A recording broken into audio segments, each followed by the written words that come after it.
22 जनवरी 2024 वह ऐतिहासिक दिन जब पूरे भारत ने एक सपना पूरा होते देखा। 492 सालों का इंतजार, अनगिनत बलिदान और संघर्ष का अंत। अयोध्या की पावन धरती पर प्रभु श्री राम की प्रतिमा की प्राण प्रतिष्ठा हुई और ऐसा लगा मानो पूरे देश की आत्मा को वर्षों बाद सच्ची आजादी मिल गई। 15 अगस्त 1947 को देश ने अंग्रेजों से राजनीतिक आजादी तो पा ली थी, लेकिन दिलों में जो भावना कैद थी वह 22 जनवरी 2024 को मुक्त हुई। यह दिन उन तमाम लोगों के लिए श्रद्धांजलि था जिन्होंने अपनी पूरी जिंदगी राम मंदिर के निर्माण के सपने को जीते हुए बिता दी। सोचिए, 16वीं शताब्दी में भी कुछ लोग थे जो इस पवित्र मंदिर को बनते देखने की ख्वाहिश में जीते थे। 18वीं शताब्दी में इस सपने को साकार करने के लिए कानूनी लड़ाई शुरू हुई। 18वीं और 19वीं शताब्दी में दंगों के बीच न जाने कितने लोगों ने अपनी जान गंवाई। हर बलिदान, हर संघर्ष, हर आंसू इस दिन को मीलों दूर से रोशन कर रहा था। और फिर वह क्षण आया जब प्रभु श्री राम की प्रतिमा मंदिर में विराजमान हुई।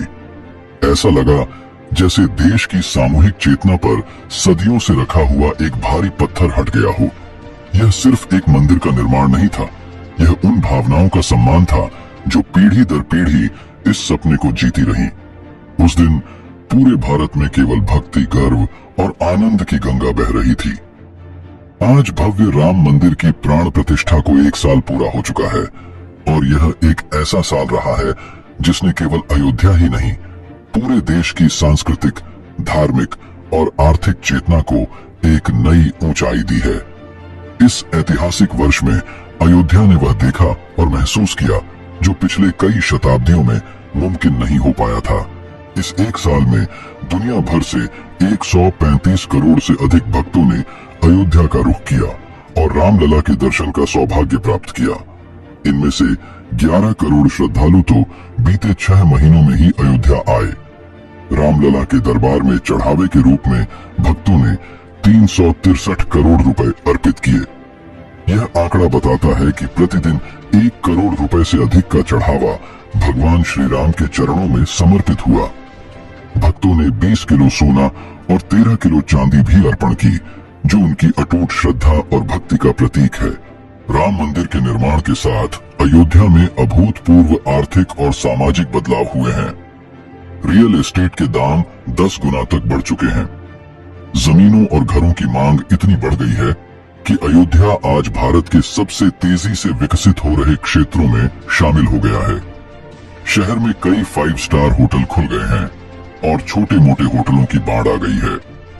पर्यटन और धार्मिक यात्राओं की बढ़ती संख्या ने हजारों स्थानीय लोगों के लिए रोजगार के नए अवसर पैदा किए हैं। यहाँ तक कि गली मोहल्लों में भी लोगों ने अपने घरों को होम स्टे में बदलकर अपनी आय में कई गुना वृद्धि कर ली है। यूपी सरकार की होम स्टे योजना ने इस विकास को और बढ़ावा दिया है। पहले जो लोग 1 महीने में मुश्किल से कुछ हजार रुपए कमा पाते थे, अब वे अपने घरों को श्रद्धालुओं के लिए ठहरने का स्थान देकर कहीं अधिक आय अर्जित कर रहे हैं। अयोध्या का रेलवे स्टेशन अब विश्व स्तरीय सुविधाओं से सुसज्जित है। नया एयरपोर्ट, जिसकी निर्माण लागत हजारों करोड़ों में है, अंतर्राष्ट्रीय मानकों को पूरा करता है और देश विदेश से आने वाले श्रद्धालुओं की यात्रा को और सुगम बनाता है। घाटों का पुनर्निर्माण, गली मोहल्लों और चौराहों का सौंदर्यीकरण और पूरे शहर में बुनियादी सुविधाओं का विस्तार इस बात का प्रमाण है कि अयोध्या अब वैश्विक धार्मिक पर्यटन का प्रमुख केंद्र बन चुका है। ग्लोबल ब्रोकरेज फर्म जेफरीज के अनुसार आने वाले वर्षों में अयोध्या में श्रद्धालुओं की सालाना संख्या 5 करोड़ से अधिक हो जाएगी। इससे उत्तर प्रदेश सरकार को हर साल 25,000 से 30,000 करोड़ रुपए की अतिरिक्त आय होगी। राम मंदिर के निर्माण पर खर्च किए गए 80,000 करोड़ रुपए का निवेश केवल 2.5 से 3 वर्षों में ही वसूल हो जाएगा। ये आंकड़े इस बात का सबूत हैं कि भारत की धार्मिक अर्थव्यवस्था न केवल लोगों की आस्था को पोषित करती है, बल्कि यह आर्थिक विकास के लिए भी एक महत्वपूर्ण स्तंभ है। आज अयोध्या भारत का ऐसा धार्मिक केंद्र बन गया है जो विश्व स्तर पर आकर्षण का केंद्र है। आने वाले समय में अयोध्या की भव्यता और बढ़ेगी। श्रद्धालु यहाँ सिर्फ रामलला के दर्शन के लिए नहीं आएंगे, बल्कि भारतीय संस्कृति, वास्तुकला और इतिहास को नजदीक से जानने और अनुभव करने के लिए भी आएंगे।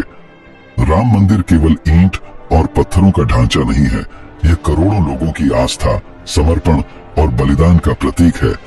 यह भारत की आत्मा का केंद्र है जो हर दिन करोड़ों भक्तों को जोड़ता है। मंदिर निर्माण को लेकर कुछ लोग सवाल उठाते थे कि इतना पैसा खर्च करने की क्या जरूरत थी, या इसके बजाय स्कूल और अस्पताल क्यों नहीं बनाए गए। इन लोगों को अब यह समझने की जरूरत है कि धार्मिक पर्यटन और श्रद्धालुओं की आस्था से मिलने वाली आय ने न केवल अयोध्या बल्कि आसपास के आधा दर्जन जिलों को आर्थिक रूप से सशक्त किया है।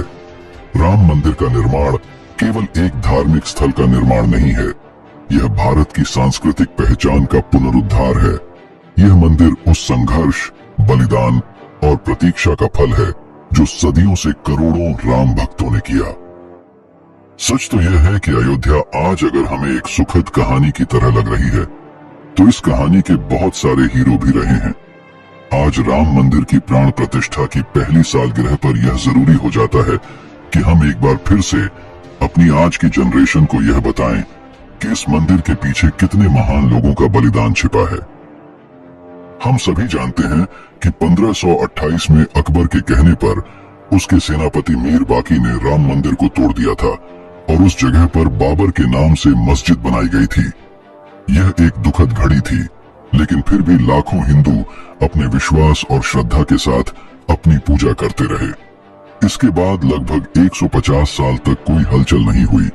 फिर 1717 में यानी बाबरी मस्जिद बनने के लगभग 190 साल बाद जयपुर के राजा जयसिंह द्वितीय ने इस मुद्दे पर कुछ कदम उठाने की कोशिश की। उन्होंने मस्जिद और उसके आसपास की जगह प्राप्त करने की कोशिश की। हालांकि उन्हें वह जगह नहीं मिल पाई, लेकिन उन्होंने मस्जिद के पास एक राम चबूतरा बनवाया ताकि हिंदू वहां जाकर पूजा कर सकें। आज अगर हम सब राम मंदिर के निर्माण पर गर्व महसूस कर रहे हैं, तो हमें 300 साल पहले राजा जय सिंह द्वितीय के उस संघर्ष को भी याद करना चाहिए, जब उन्होंने देश में मुगल शासन होने के बावजूद अपनी कोशिशों से हिंदुओं के लिए मस्जिद के पास चबूतरा बनवाया था। यह उनका सामरिक, सांस्कृतिक और धार्मिक बलिदान था, जिसने हमें इस संघर्ष की विरासत दी। साथ ही हमें उन निहंग सिखों को भी नहीं भूलना चाहिए, जिन्होंने सबसे पहली बार नवंबर 1858 में जाकर मस्जिद की दीवारों पर राम नाम लिखा और हवन पाठ किया।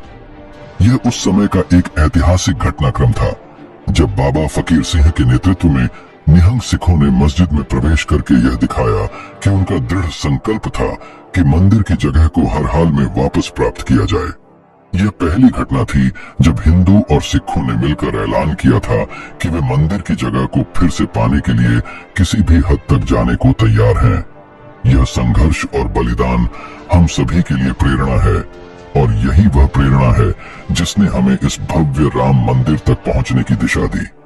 आज जब हम राम मंदिर की भव्यता को देख रहे हैं, तो हमें इन सभी महान हस्तियों के संघर्ष और बलिदान को न केवल याद रखना चाहिए, बल्कि उनके योगदान को भी सलाम करना चाहिए।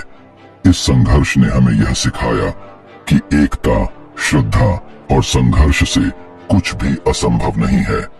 इसके अलावा हम सबको महंत रघुवर दास जी का भी एहसानमंद होना चाहिए, जिन्होंने सबसे पहले इस मामले को आज से 139 साल पहले 1885 में अदालत में ले जाकर इस लड़ाई की शुरुआत की थी।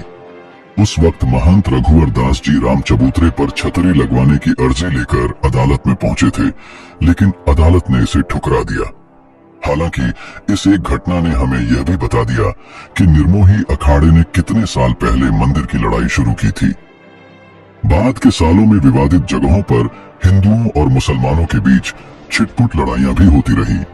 फिर 1947 में देश आजाद हो गया। आजादी के बाद फैजाबाद के डीएमके के नायर साहब ने जो दिलेरी दिखाई, उसके लिए उन्हें हमेशा याद रखा जाएगा। बात तब की है जब एक दिन मस्जिद परिसर में अचानक प्रभु श्री राम की मूर्ति अवतरित हुई। हिंदू उस मूर्ति के दर्शन करना चाहते थे, मगर नेहरू जी ने आदेश दिया कि मूर्ति वहां से हटा दी जाए, लेकिन नायर साहब इसके लिए तैयार नहीं हुए। उन्होंने कहा मूर्ति नहीं हटा सकता। यह लोगों की आस्था का विषय है। अगर आप चाहें तो मेरा इस्तीफा ले लें, मगर मैं मूर्ति नहीं हटा सकता। आखिरकार नेहरू जी को उनकी जिद के आगे झुकना पड़ा और मूर्ति के सामने वाली जगह पर जाली लगा दी गई ताकि हिंदू श्रद्धालु मूर्ति के दर्शन कर सकें। इसके बाद 80 के दशक में विश्व हिंदू परिषद के अध्यक्ष अशोक सिंघल जी ने जिस तरह इस पूरे आंदोलन को फिर से जिंदा किया, उन्हें हम कैसे भूल सकते हैं। हम कैसे भूल सकते हैं कोठारी बंधुओं के उस बलिदान को, जिनके घर पर उनकी बहन की शादी थी, मगर दोनों भाई मंदिर आंदोलन में भाग लेने अयोध्या पहुंचे थे। इसी दौरान पुलिस की गोलीबारी में वे शहीद हो गए। उनके बलिदान ने उस समय न जाने कितने लाखों कार सेवकों को आंदोलन की प्रेरणा दी। और आखिर में हम राम भद्राचार्य जी का जिक्र ना करें तो शायद यह कहानी पूरी नहीं होगी।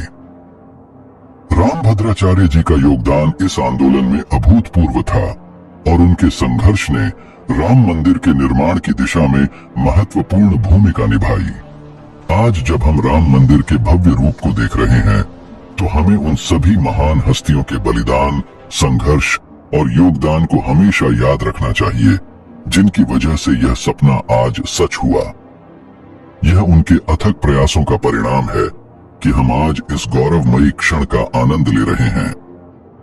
हमें अच्छे से याद है जब सुप्रीम कोर्ट में अयोध्या विवाद पर बहस चल रही थी और दूसरा पक्ष यह साबित करने में लगा था कि भगवान राम काल्पनिक हैं, उनका कोई वजूद ही नहीं था और उनकी पूजा तो सिर्फ 300 साल पहले शुरू हुई। वे यह भी कह रहे थे कि भगवान राम का अयोध्या से कोई नाता नहीं था। ये सब साबित करने की कोशिश की जा रही थी। ऐसे में राम भद्राचार्य जी की एक गवाही ने केस का पूरा रुख मोड़ दिया। उन्होंने सुप्रीम कोर्ट में वेद पुराण के साथ रामलला के पक्ष में गवाही दी थी। उन्होंने ऋग्वेद की जैमिनी संहिता से उदाहरण देकर यह बताया कि सरयू नदी से भगवान राम के जन्म स्थल की दिशा और दूरी क्या थी। इसके बाद कोर्ट के आदेश पर जमीनी संहिता मंगवाई गई, जिसमें जगत गुरु राम भद्राचार्य जी द्वारा बताए गए अध्यायों को खोलकर देखा गया तो उनका दिया ब्यौरा एकदम सही निकला। यहाँ तक कि जहाँ जन्मभूमि बताई गई थी वहीं पर विवादित ढांचा भी मिला। जगत गुरु राम भद्राचार्य जी की इस एक गवाही ने पूरे फैसले का रुख मोड़ दिया। यहाँ तक कि एक जज को तो यह तक कहना पड़ा, आज मैंने भारतीय प्रज्ञा का चमत्कार देखा है।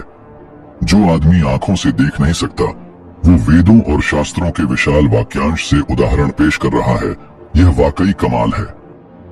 दोस्तों, मुझे आज भी याद है 22 जनवरी 2024 को जब भव्य राम मंदिर की प्राण प्रतिष्ठा हुई थी तो मंदिर बनाने में शामिल मजदूरों पर पुष्पों की वर्षा की गई थी। उस दिन देश के प्रधानमंत्री श्री नरेंद्र मोदी ने बड़ी अच्छी बात कही थी। उन्होंने कहा था, बाकी लोग और हम में यही फर्क है। बाकी लोग ताजमहल जैसी इमारतें बनवाने वाले मजदूरों के हाथ कटवा देते हैं और एक हम हैं जो उन हाथों को सम्मानित करने के लिए उन पर फूल बरसाते हैं। दोस्तों, ये देश 1947 में आजाद हुआ और देश की हिंदू जनता तब से ही यह चाहती थी कि बाबरी मस्जिद की जगह पर राम मंदिर बने। दुनिया का कोई और देश होता तो वहां झटपट जोर जबरदस्ती से काम हो जाता, लेकिन ये सनातन संस्कार हैं, हमारा धैर्य है और हमारे ही धर्म की ताकत है कि हमने इस जमीन को हासिल करने के लिए अदालत का रुख लिया। ये हमें हमारी एकता, दृढ़ संकल्प और समर्पण की ताकत को समझाता है और यह बताता है कि अगर कुछ करने का ठान लिया जाए तो उसे हासिल किया जा सकता है। बहुत से लोग ये सवाल उठाते हैं कि हिंदुओं को क्या जरूरत थी कि उन्हें मस्जिद वाली जगह पर ही मंदिर बनाना था। इस पर हमारा हमेशा से यह कहना है दोस्तों कि हमने किसी दूसरे के धार्मिक स्थल पर अपना मंदिर नहीं बनाया है, बल्कि उस जगह पर अपना मंदिर बनाया है जो पहले से प्रभु श्री राम की थी। जैसे जीवन में हर लड़ाई सिर्फ नफे नुकसान के लिए नहीं लड़ी जाती, कुछ लड़ाइयां आत्मसम्मान के लिए भी लड़ी जाती हैं। उसी तरह विवादित जगह पर मंदिर बनाने की लड़ाई हमारी आस्था के साथ साथ हमारे आत्मसम्मान से भी जुड़ी थी। जो देश भगवान प्रभु श्री राम को अपना सबसे बड़ा आराध्य मानता है, आखिर वो देश किस मुंह से खुद को राम भक्त कह पाता। अगर वो राम के ही जन्म स्थान पर उन्हें उनका हक नहीं दिलवा पाता? बताइए, अगर औरंगजेब जैसे मुगल शासकों ने हर हिंदू मंदिर को तोड़कर उसके अवशेष मस्जिद की सीढ़ियों पर डाल दिए थे ताकि हिंदुओं को नीचा दिखाया जा सके, तो हमें भी तो हक है कि हम कानूनी तरीके से उस अपमान का बदला ले सकें। अगर किसी जगह पर हमारा धार्मिक स्थल था और किसी ने उस पर जबरन कब्जा करके अपना कुछ बना लिया, तो हम अदालत तो जाएंगे ना? आप भी बताइए, सबूत होंगे तो वो भी दिखाएंगे, क्योंकि ये सिर्फ इत्तेफाक तो नहीं है ना कि मथुरा में जहां कृष्ण जन्मभूमि है उसी के बगल में मस्जिद बना दी गई। काशी में जहां बाबा विश्वनाथ हैं उसी जगह पर मंदिर को तोड़कर ज्ञानवापी मस्जिद बना दी गई। यही संभल में हुआ, भोपाल में हुआ और न जाने कितनी और जगहों पर हुआ।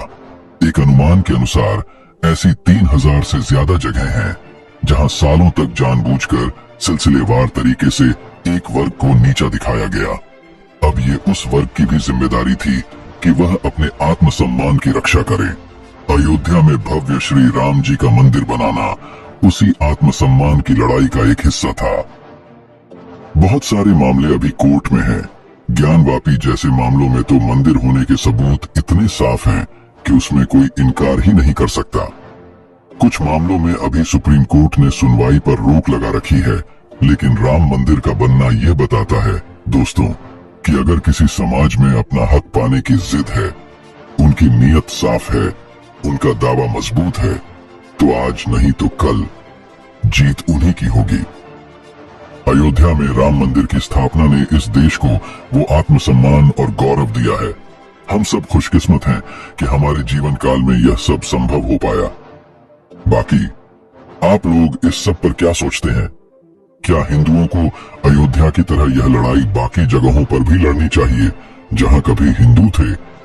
ऐसी कौन सी जगहें हैं जो आपके हिसाब से बेहद खास हैं, जहां पर हर हाल में वह जगह हिंदुओं को वापस मिलनी चाहिए? प्लीज आप कमेंट करके जरूर बताइएगा। बाकी अगर यह वीडियो आपको अच्छी लगी हो तो इसे अपने हर दोस्त, परिवार वाले और रिश्तेदारों तक जरूर पहुंचाइएगा। जय श्री राम कमेंट बॉक्स में जरूर लिख कर जाइएगा। Thank you very much. और एक बार फिर आप सबका धन्यवाद इस वीडियो को पूरी तरह से देखने के लिए। जय जय श्री राम।